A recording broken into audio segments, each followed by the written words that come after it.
Hi friends, అసలు రామేశ్వరం ఆలయ చరిత్ర ఏంటి? రామేశ్వరంలో ఉన్న 2 శివలింగాల రహస్యం ఏంటి?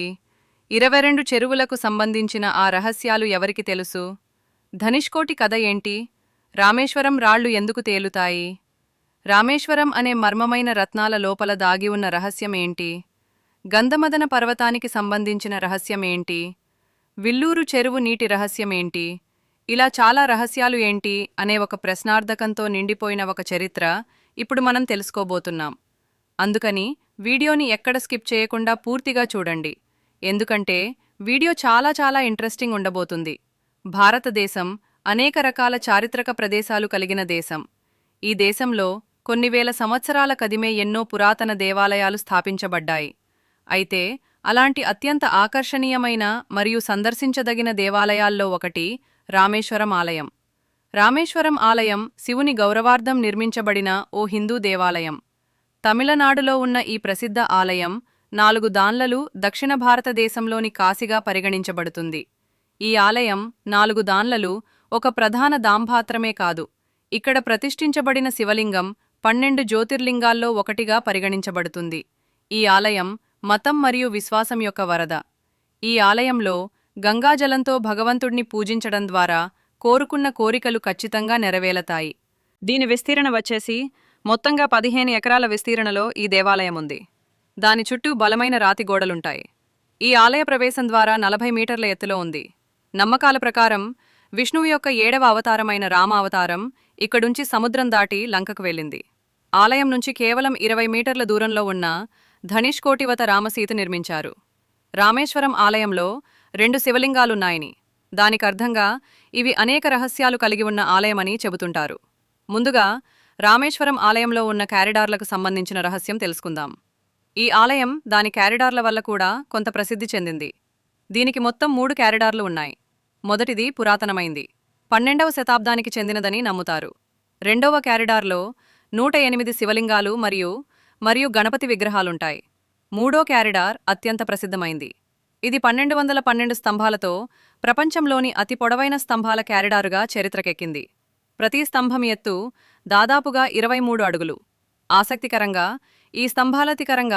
ఈ స్తంభాలను తయారు చేయడానికి ఉపయోగించిన గ్రనైట్ స్థానికంగా అందుబాటులో ఎక్కడ దొరకదు. ఈ ఆలయ నిర్మాణం కోసం రాళ్లను తీసుకొచ్చిన రామేశ్వరంలో కూడా అలాంటి పర్వతాలు లేనేలేదు. మరి ఈ రాళ్లు ఎక్కడి నుంచి వచ్చినట్టు? ఆ స్తంభాలు ఎవరు తయారు చేశారు?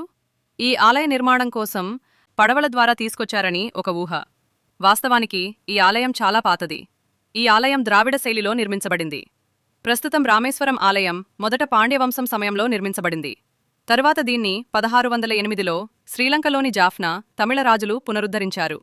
ఆలయ కారిడార్లకు అన్ని వైపులా హిందూ దేవతలు అలాగే పురాణాలు చక్కబడుంటాయి. ఇక తర్వాత రామేశ్వరంలో ఉన్న 2 శివలింగాలకు సంబంధించిన ప్రత్యేక రహస్యం. రామేశ్వరంలో స్థాపించబడిన శివుని జ్యోతిర్లింగం 12 జ్యోతిర్లింగాల్లో ఒకటి. శివుని ఈ జ్యోతిర్లింగం శివపురాణం మరియు స్కందపురాణాల్లో కూడా ప్రస్తావించబడింది. ఈ శివుని జ్యోతిర్లింగాన్ని శ్రీరాముడు స్వయంగా తన చేతులతో స్థాపించాడు. శ్రీరాముడు లంక నుంచి తిరిగొస్తున్నప్పుడు దేవాదేశుడైన మహాదేవుని ఈ ప్రదేశంలోనే పూజించాడని నమ్ముతారు. రామేశ్వర ఆలయం మరియు రామేశ్వర ద్వీపం అతని పేరు మీద పెట్టబడింది. రావణుని చంపిన తర్వాత రాముడు తన భార్య సీతాదేవితో రామేశ్వరంబుడున అడుగుపెట్టి భారతదేశానికి తిరిగొచ్చాడు.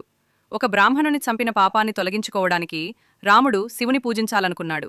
కాని ఆ ద్వీపంలో ఆలయం లేదు. అందుకే రాముడు హనుమంతుని శివుని విగ్రహాన్ని తీసుకురావడానికి కైలాస పర్వతానికి పంపించాడు.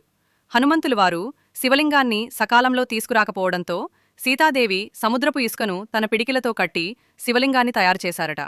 శ్రీరాముడు అదే శివలింగాన్ని ప్రతిష్ఠించి పూజించాడు. తర్వాత హనుమంతు తెచ్చిన శివలింగాన్ని కూడా అక్కడే ఉంచారు. అయితే రామేశ్వరాలయంలో 2 శివలింగాలు ఎందుకు ప్రతిష్ఠించిరు? దీని వెనుకున్న కథ ఇది.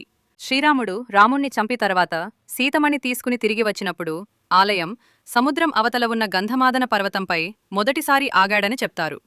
అదే సమయంలో మునులు శ్రీరాముణ్ణి స్తుతించడానికి అక్కడికి వచ్చారని, శ్రీరాముడు వాళ్లని స్వాగతించి పులస్త్య వంశం నాశనం కావడం వల్ల నేను బ్రహ్మహత్య పాపం చేశానని చెప్పాడని, ఈ పాపం నుంచి బయటపడటానికి మీరు నాకొక మార్గం చెప్పండి అని ఋషుల్ని అడుగుతాడట.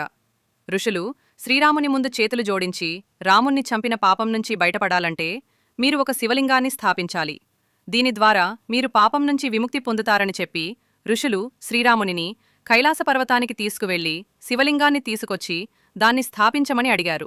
శ్రీరాముడు హనుమంతుడిని కైలాస పర్వతానికి వెళ్లి శివలింగాన్ని తీసుకురావమని ఆదేశించాడు. అతను క్షణంలో కైలాస పర్వతాన్ని చేరుకున్నాడు. కాని అక్కడ అతనికి శివుని దర్శనం లభించలేదు. తాను ఖాళీ చేతులతో తిరిగి వస్తే అది తన భగవంతుడు శ్రీరాముని అవమానించినట్లు అవుతుందని, కాబట్టి అతను కైలాస పర్వతంపైనే శివుని తపస్సు చేయడం ప్రారంభించాడు. శివుడు హనుమంతుడి తపస్సుకి ఆశ్చర్యపోతాడు. అతని ముందు ప్రత్యక్షమై అతనికి శివలింగాన్ని ఇచ్చి పంపిస్తాడు. హనుమంతుడు వచ్చే సమయానికి ముందే శివలింగం ప్రతిష్ఠించబడింది. హనుమంతుడు రావడం ఆలస్యమైన మూలంగా సీతాదేవి చేసిన ఈ శుకబొమ్మను శివలింగాన్ని స్థాపిస్తాడు శ్రీరాముడు. ఇక తరువాత 22 కుంటలకు సంబంధించిన రహస్యం. రామేశ్వరం ఆలయంలోనున్న 22 కుంటలు వాటికవే చాలా ప్రత్యేకమైనవి. అవి కూడా అనేక రహస్యాలతో నిండి ఉన్నాయి. ప్రతి సంవత్సరం ప్రపంచం నలుమూలల నుంచి 300 మిలియన్లకు పైగా యాత్రికులు ఈ కుంటలో స్నానం చేయడానికి వస్తారు. ఇక్కడ ఉదయం దర్శనానికి ముందు భక్తులు 22 కుంటలో స్నానం చేస్తారు. ఈ పవిత్ర భావుల నీటిలో స్నానం చేయడం ద్వారా ప్రజల పాపాలను తొలగిపోతాయని నమ్ముతారు. మొదట ప్రజలందరూ ఈ ఆలయం పక్కన ఉన్న అగ్నికుండాలో స్నానం చేస్తారు. దీని తర్వాత గుడి లోపలికి ప్రవేశిస్తారు. ఇలా చేయటం వల్ల సకల పాపాలు పోతాయట. ఇక తర్వాత ధనుష్కోటి రహస్యం. రామేశ్వరం నుంచి కొన్ని కిలోమీటర్ల దూరంలో ధనుష్కోటి అనే ప్రదేశముంది. ఇది ఒకప్పుడు పూర్తిగా నగరంగా ఉండేది. తమిళనాడు వ్యాపార కేంద్రంగా ఉండేది. కాని 1964 సంవత్సరంలో తుపాను ఈ నగరాన్ని కమ్మేసింది. ఆ తర్వాత పరిస్థితి మారిపోయి ఇప్పుడిక్కడ కొనే నిర్మాణాలు మాత్రమే ఉన్నాయి. అవి కూడా అవశేషాల్లా. కొంతకాలం తర్వాత ప్రభుత్వం ఈ నగరాన్ని నివసించడానికే పనికిరాండిగా ప్రకటించింది. ఇంతకుముందు ఈ ప్రదేశానికి ప్రతిరోజు పెద్ద సంఖ్యలో ప్రజలొచ్చేవాళ్లు. ఇప్పుడది ఒక దయ్యాల పట్టణంగా మారిపోయింది. ఈ నగరంలో ఎవరూ నివసించరన్నది నిజమే. కాని ఈ నగరం నేడు పర్యాటకులకు ఆకర్షణ కేంద్రంగా మారిపోయింది. రామేశ్వరం ఆలయాన్ని సందర్శించడానికి ఎవరు వచ్చినా వాళ్లు ఖచ్చితంగా ధనుష్కోటి వచ్చి తీరతారు. దీని గురించి ఒక పురాతన కథ కూడా ఉంది. ఎందుకంటే ఈ ధనుష్కోటి దగ్గరే శ్రీరాముడు సీతాదేవి కోసం లంకకు వెళ్లడానికి, రావణుని సంహరించడానికి రామవారధిని నిర్మించాడు. ఈ వారధి ఇప్పటికీ ఆకాశం నుంచి చూసిన శాటిలైట్స్ ద్వారా కూడా చాలా క్లియర్గా కనిపిస్తుంది. అందుకే రాముడు మనకి నమ్మకం కాదు, రాముడు నిజం. ఇక తర్వాత వరుసలో తేలియాడే రాళ్ల రహస్యం. రామేశ్వరం ఆలయం యొక్క ఆకర్షణీయమైన అంశాలలో ఒకటి సేతుకరాయి అని పిలువబడే తేలియాడే రాళ్లు. హిందూ ఇతిహాసానికి చెందిన రామాయణం ప్రకారం శ్రీరాముడు రాముని చేరుకోవడానికి లంకకు రామసేతు అంతును నిర్మించడానికి ఈ రాళ్లను ఉపయోగించాడు. నీటిపై రాళ్లు తేలటడం అనేది దాదాపుగా అసాధ్యమైన సంఘటనగా తెరగా పరుగునించబడుతుంది. ఈ రాళ్ల బరువు ఇతర రాళ్ల మాదిరిగానే ఉంటుంది. కొంతమంది దీనిని దైవిక అద్భుతమని భావిస్తారు. కాని దీనిని సాధారణంగా శాస్త్రీయంగా తిరస్కరించారు. అయితే ఈ రాళ్లు నీటిపై తేలియాడతాయి అనేది నిజం. మీరు దాన్ని మీ కళ్లతో చూడవచ్చు. మరి ఇది దైవత్వం కాకపోతే ఏమంటారు? మీరే కామెంట్ చేయండి. ఇంకా నెక్స్ట్ వన్, రామేశ్వరంలోని పంచముఖి ఆలయ రహస్యం. రామేశ్వరంలోని పంచముఖి హనుమాన్ ఆలయం అత్యంత ప్రసిద్ధ ఆలయాల్లో ఒకటి. పంచముఖి హనుమాన్ ఆలయం రామేశ్వరం ఆలయానికి కేవలం 2 కిలోమీటర్ల దూరంలో ఉంది. ఈ ప్రదేశంలోని హనుమంతులు మొదట తన 5 ముఖాలను చూపించారు. ఇంకా తర్వాత రామేశ్వరం ఆలయంలో ఉన్న అద్భుత రత్నం యొక్క రహస్యం.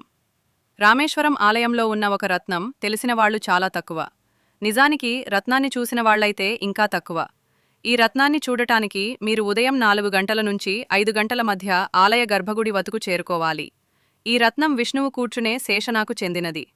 శ్రీరాముడు ఇక్కడ శివలింగాన్ని ప్రతిష్ఠించినప్పుడు శేషనాకు స్వయంగా తన రత్నాన్ని ఇక్కడ శివలింగంపై ప్రతిష్ఠించినారని చెబుతూ ఉంటారు. ఇంకా తర్వాత రామేశ్వరంలో ఉన్న గంధమాదన పర్వత యొక్క రహస్యం. రామేశ్వరం నగరానికి ఈశాన్యంగా 1.5 మైళ్ళ దూరంలో గంధమాదన అనే చిన్న కొండ ఉంది. ఈ కొండ హనుమంతులకి సంబంధించినదని చెబుతారు. హనుమంతులు ఈ పర్వతం నుంచి దూకి సముద్రాన్ని దాటాడని చెప్పుకుంటారు. తర్వాత రాముడు లంకపై దాడి చేయడానికి ఇక్కడ ఒక పెద్ద సైన్యాన్ని ఏర్పరిచేస్తాడు. రాదారి ప్రారంభాల్లో ఎడమవైపున ఒక చిన్న హనుమాన్ ఆలయం ఉంది. అందులో హనుమంతుల విగ్రహం బయటనుంచి కనిపిస్తుంది. రాముడు లంకకు వెళ్లడానికి సమీప ప్రాంతమైన రామేశ్వరం ద్వీపానికి చేరుకున్నాడు అని, ఇక్కడ ఉన్న గంధమాదన పర్వతాన్ని అధిరోహించడం వల్ల లంకను మొదటిసారి చూశాడని నమ్ముతారు. ఇంకా లాస్ట్ వన్, విల్లురాణికుండు రహస్యం. రామేశ్వరం ఆలయం వెలుపల చాలా కుందులున్నాయి. ప్రతి తీర్థయాత్ర గురించి వేర్వేరు కథలున్నట్టే ఇక్కడ నుంచి తూర్పున 3 మైళ్ళ దూరంలో టానుచ్మల్గి అనే గ్రామముంది. ఇక్కడ స్టేషన్ సమీపంలో సముద్రంలో విల్లురాణికుండ, అది పిలువబడే ఒక తీర్థయాత్ర కుండ ఉంది. ఇక్కడ ప్రత్యేకత ఏంటంటే ఈ కుండ సముద్రం లోపల ఉంది. కాని దీంట్లో ఉండేది ఉప్పునీరు కాదు, తీపి నీరు. ఇది కూడా తాగడానికి ఉపయోగపడుతుంది. ఇది చాలా ఆశ్చర్యకరమైన విషయం. ఒకప్పుడు సీతాదేవికి చాలా దాహం వేసిందని, సమీపంలో సముద్రం తప్ప మరెక్కడా నీరు లేకపోవడంతో రాముడు తన విల్లుకొనతో ఈ కుండను సృష్టించాడట. అందుకే ఇది చాలా పవిత్రమైతే. వీడియోనిస్తే లైక్ చేయండి, షేర్ చేయండి. ఇప్పటివరకు మన ఛానల్ సబ్స్క్రైబ్ చేయనట్లయితే ఇప్పుడే సబ్స్క్రైబ్ చేసుకుని పక్కనే ఉన్న బెల్ ఐకాన్పై క్లిక్ చేయండి.